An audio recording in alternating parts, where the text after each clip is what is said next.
didn't know it by looking at me, but I became African American for the first time at age 47. Let's start from the beginning. My entire life, I have struggled with identity. So what is identity and why does it matter? Well, at a high level, identity is one's sense of self, how one describes themselves in terms of values, beliefs, and role in the world. And our identity evolves throughout our lives with our experiences. For many of us, our teenage years are the first time that we start to seriously investigate our individual identity and its impact on our life and our future. We begin to ask questions about who we are and why. Teens also are bombarded with countless data points and factoids, sound bites, and big personalities that greatly influence the way they see their world and themselves in it, which can affect their perceived value or self-worth. And their self-worth directly impacts their self-esteem, resilience, and the quality of the decisions they make for their life and their future, not to mention the physical, emotional, and mental health impacts. At the same time, teens can experience an increased awareness in how others might perceive them. This might manifest as self-consciousness, experimentation, and possibly rebellion. Our self-identity in adolescence forms the basis for our self-esteem in later life. For Black youth, though, questions about identity are further compounded by issues of race and ethnicity. Most descendants of enslaved people in the United States have little to no knowledge of their ancestral lineage before that time. And though teenagers have some control over their identity development, their identities are also greatly influenced by external factors, including their peers, family, school, media, and other social environments. So, a while ago, I realized that I had a big problem. I didn't know who I was. Now, I didn't get amnesia. I didn't forget my name or my social security number or anything like that. But I realized that I didn't know who I really was. My story is the epitome of that saying by the late Reverend Dr. Joseph Lowry. If you don't know where you come from, it's hard to understand where you are, and it's even more difficult to see where you're going. At times I felt frustrated, confused, and even angry. I am a descendant of people who were enslaved in the United States. Some of my people were owned, maybe by some of your people. As a kid, that legacy of slavery weighed very heavily on my mind and my heart and muddled the way I saw and felt about myself.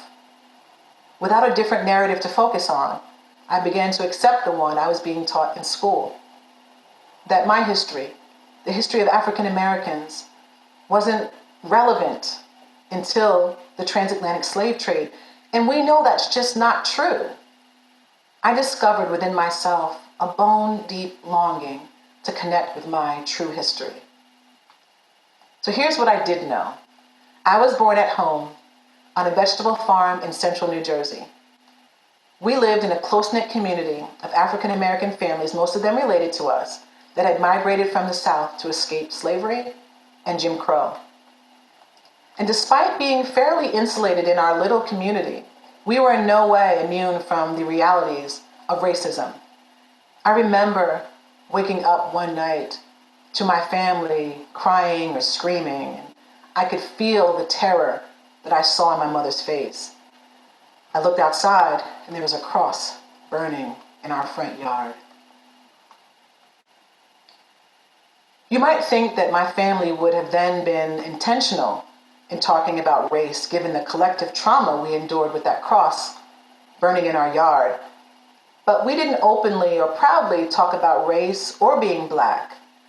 We didn't talk about Black scientists, Black inventors, and we definitely didn't talk about the importance of social justice and equality movements like those led by the Black Panthers and Malcolm X and others. We focused on our family, our little community, and farming our land. I guess you could say that we kept our heads down. And I understand now that we were taught that to survive.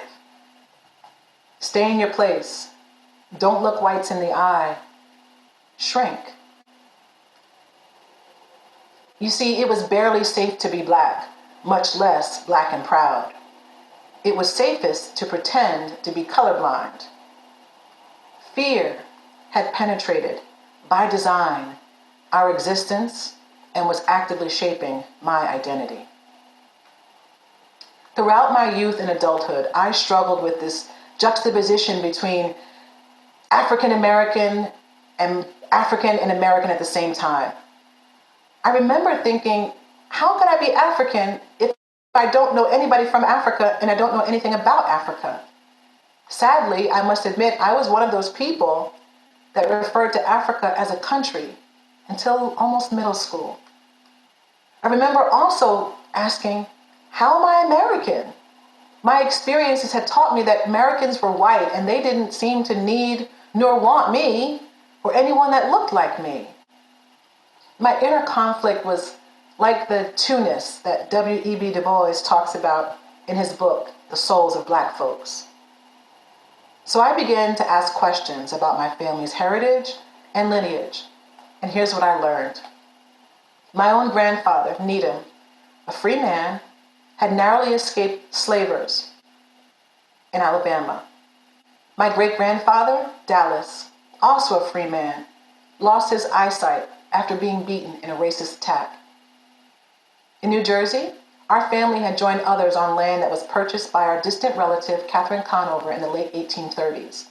Catherine was abducted in Africa by slave traders in around 1800 and transported as cargo to Philadelphia and purchased by a farmer from Hightstown, New Jersey.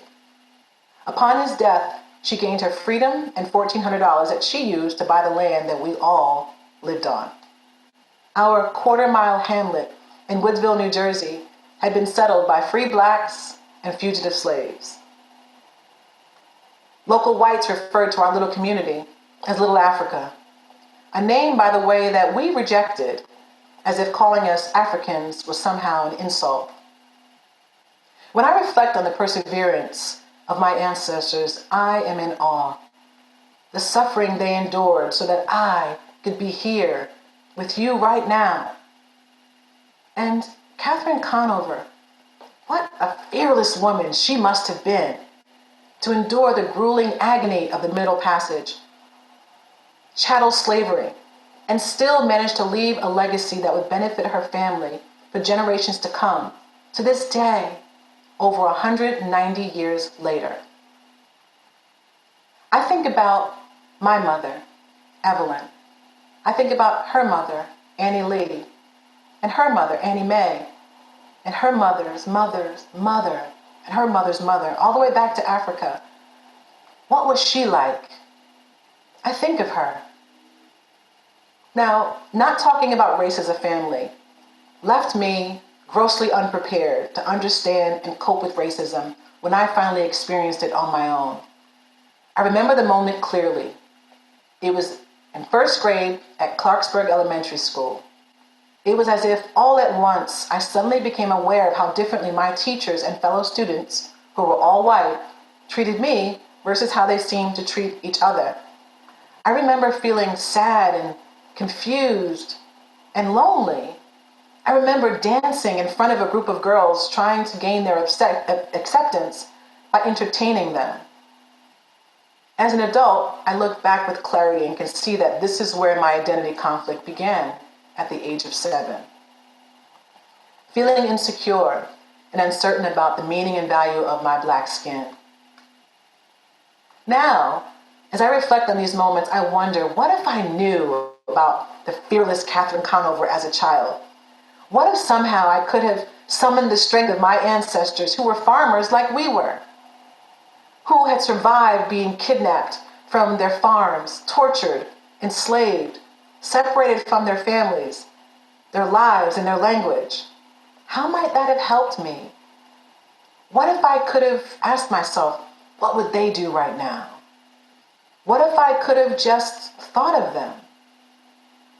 Now, at my most trying and fearful moments, I do just that. I think of them. To go even deeper, I took an African ancestry DNA test and set off for a 1.5 month long journey to Africa. This experience was life-changing.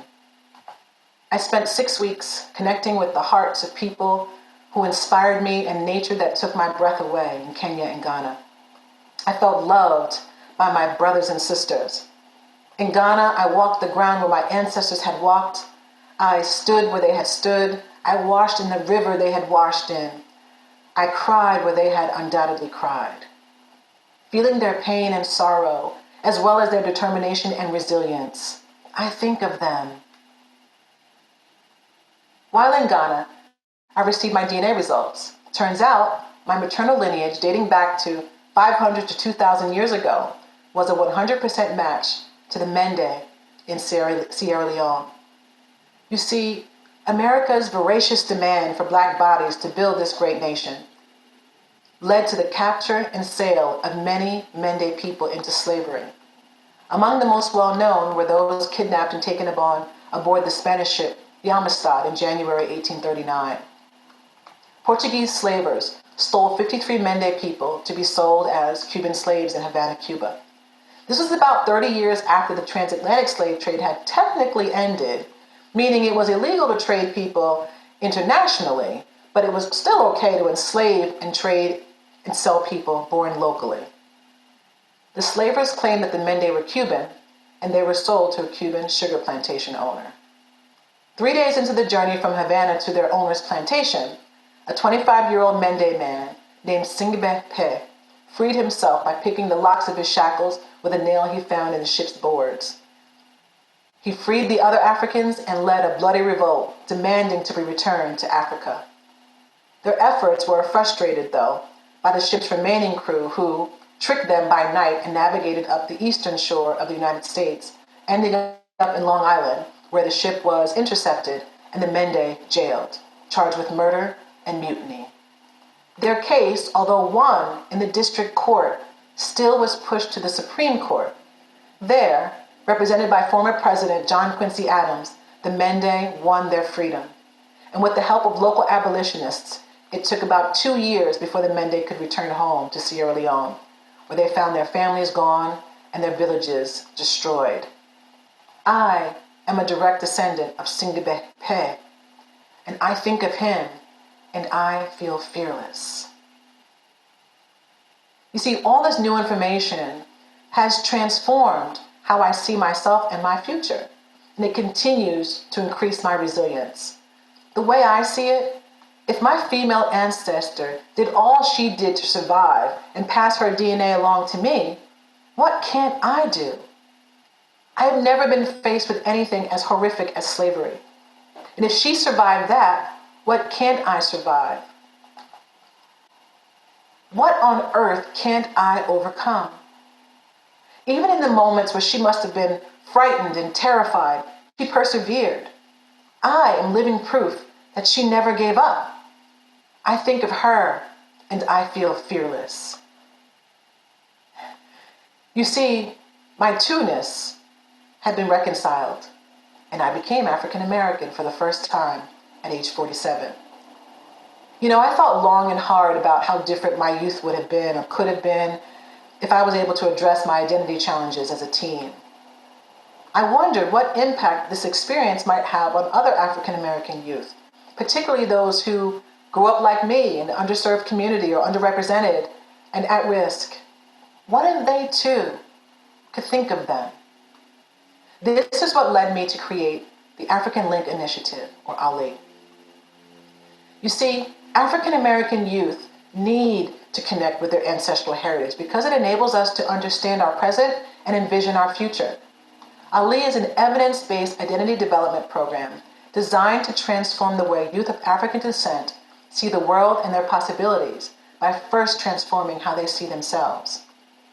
ALI has 3 parts and culminates in a birthright trip to Ghana. Through ALI, we are operationalizing the proven links between a culturally responsive pedagogy and an increase in graduation rates, GPA, and overall life incomes for Black students. These are studies done by Stanford University and others that show that programs like Ali yield proven outcomes. Ali supports teen development by helping them explore 3 questions that are critical to identity formation. Where do I come from? Where am I now?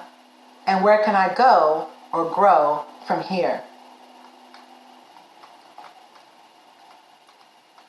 During the birthright trip to Ghana, teens will experience African culture firsthand and visit the historical sites of the transatlantic slave trade.